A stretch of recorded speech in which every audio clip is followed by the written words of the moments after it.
राधे राधे। भगवत प्राप्ति कर लेने के बाद उस जीव को भगवान क्या क्या प्रदान करते हैं, अर्थात भगवत प्राप्ति कर लेने के बाद जीव को क्या मिल जाता है। तो देखिए, सबसे बड़ा तो यही है कि जिस आनंद के पीछे हम और आप अनंत जन्मों से भाग रहे हैं, अनादिकाल से प्रत्येक जीव प्रति क्षण एक ही चीज के लिए प्रयत्न कर रहा है, वो है आनंद, सुख। लेकिन आज तक वो आनंद मिला नहीं, क्योंकि भगवान की ओर वो जीव नहीं भाग रहा है, वो संसार की ओर भाग रहा है। संसार में कहाँ आपको आनंद मिलेगा? संसार तो माया का है। उस संसार में जो व्याप्त है आनंद, अर्थात ईश्वर, अर्थात श्री कृष्ण, जब हम उनको प्राप्त कर लेते हैं तो स्वतः आनंद मिल जाता है। तो भगवत प्राप्ति करने से सबसे इम्पोर्टेंट यही है कि आप सदा के लिए सुखी हो जाते हैं, सदा के लिए आपको आनंद मिल जाता है। और वो आनंद ऐसा है जिससे बड़ा आनंद कुछ न हो, और जो सदा के लिए आपको मिल जाए, अर्थात जिसको प्राप्त कर लेने के बाद और किसी भी प्रकार की कामना उत्पन्न ही न हो, आप ये कह दें कि मुझे और कुछ नहीं चाहिए। तो भगवत प्राप्ति का सबसे बड़ा लाभ यही है। भगवत प्राप्ति अर्थात क्या? आनंद की प्राप्ति। क्योंकि भगवान और आनंद ये दो अलग अलग विषय नहीं हैं।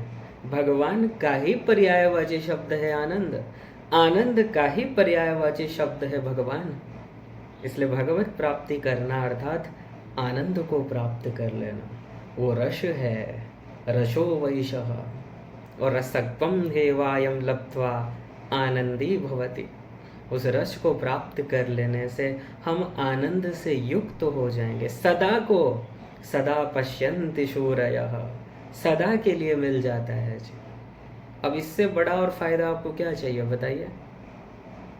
आप जिस सुख के पीछे भाग रहे हैं, प्रति क्षण हम ये चाहते हैं कि हमको सुख मिले। ये जो दुख मिल रहे हैं, अनेक प्रकार के दुख, शारीरिक दुख, मानसिक दुख, काम क्रोध लोभ मोह ईर्ष्या प्रतिपल सता रहे हैं,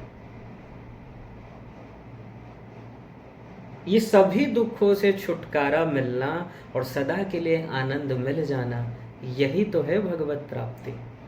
भगवत प्राप्ति के बाद ये जो सदा से एक चक्र चल रहा था, पुनरपि जननम पुनरपि मरणम पुनरपि जनने जठरे शयनम, ये चक्र से वो जीव सदा के लिए मुक्त हो जाता है। अर्थात फिर से उसको इस संसार में माँ के गर्भ में नहीं आना पड़ता है।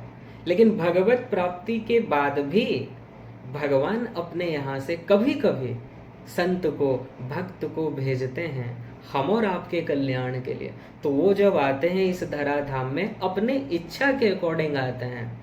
ऐसा नहीं है उनको किसी प्रकार का बंधन है या कष्ट सहते हैं या दुख पाते हैं, ऐसा नहीं है।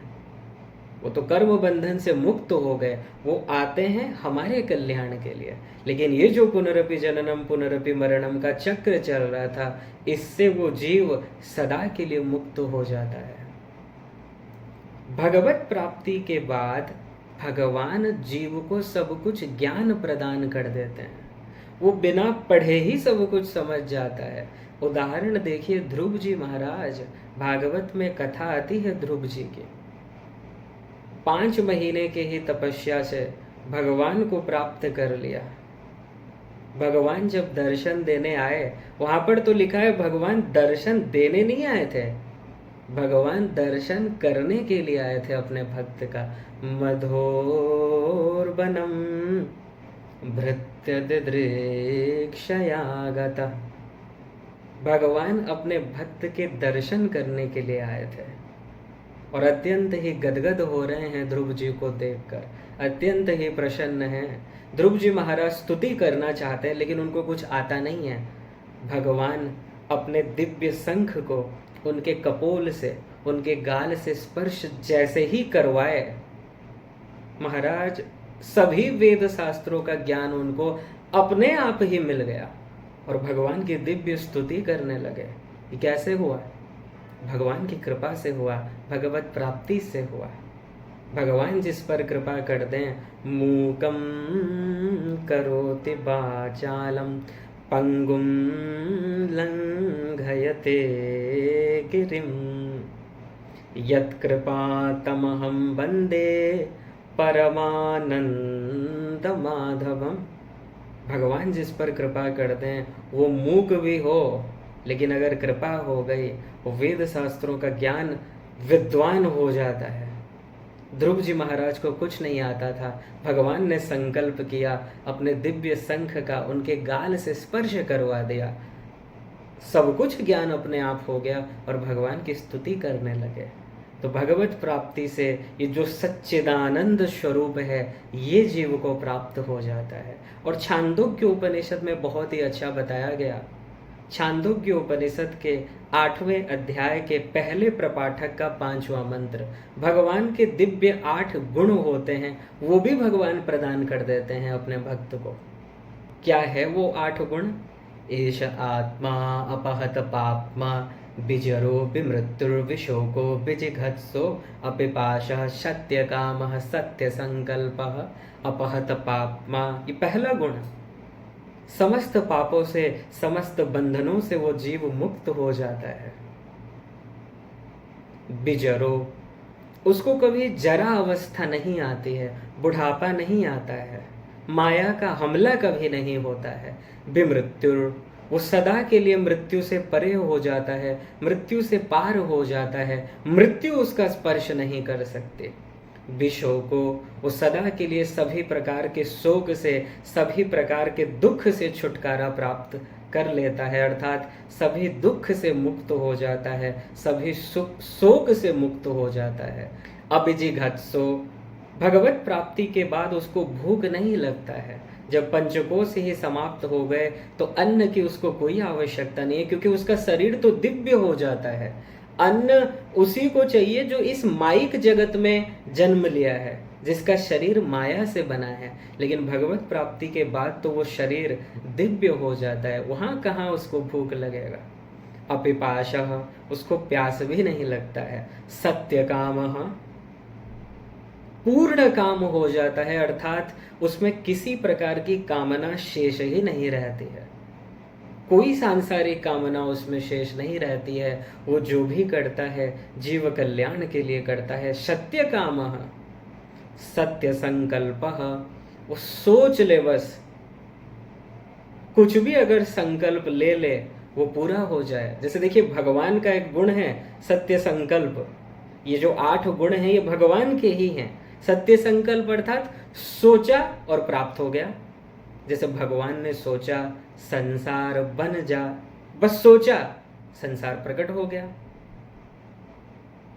जब तक आप भगवत प्राप्ति नहीं करते हैं उससे पहले आप कितना सोचते हैं, कितना उसके पीछे प्रयत्न करते हैं, फिर भी आपको प्राप्त नहीं होता है। लेकिन भगवत प्राप्ति के बाद सत्य संकल्प, वो बस सोच ले कुछ, वो पूरा हो जाए।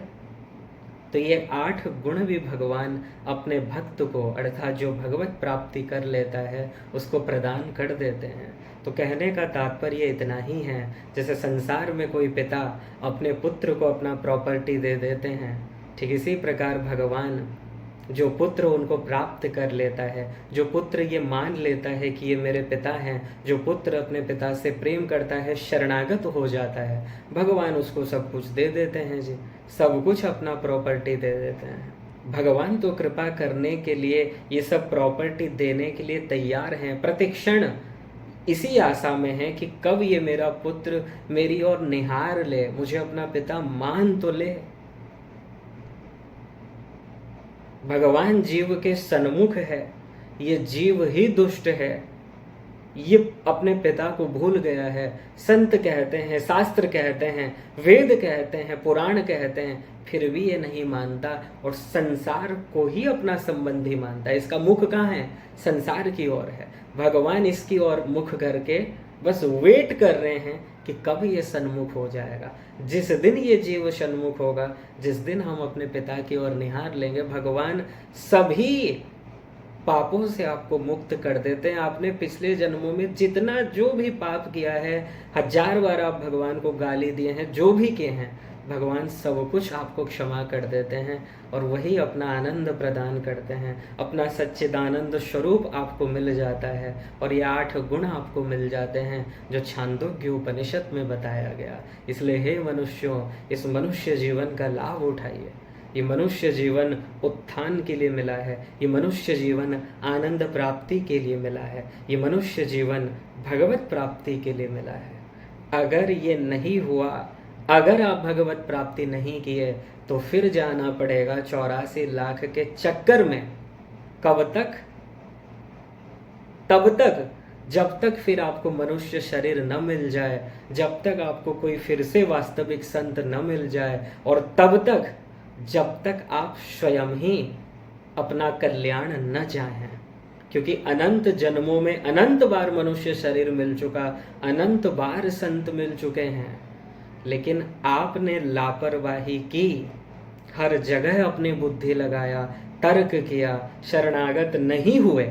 जब तक जीव शरणागत नहीं होगा, ऐसे ही जन्म बीतते चलेंगे। अनंत जन्म तो बीत गए हैं, अब पता नहीं और कितने जन्म बीतेंगे, लेकिन तब तक जीव दुखी रहेगा जब तक वो शरणागत न हो जाए, अर्थात अपने पिता की ओर, अर्थात श्री कृष्ण की ओर जब तक सन्मुख न हो जाए तब तक वो दुखी रहेगा।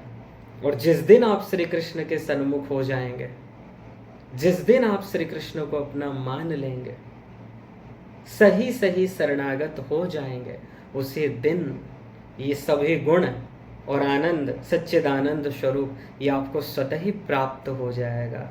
बोलिए लाडली लाल की जय। जय जय श्री राधे।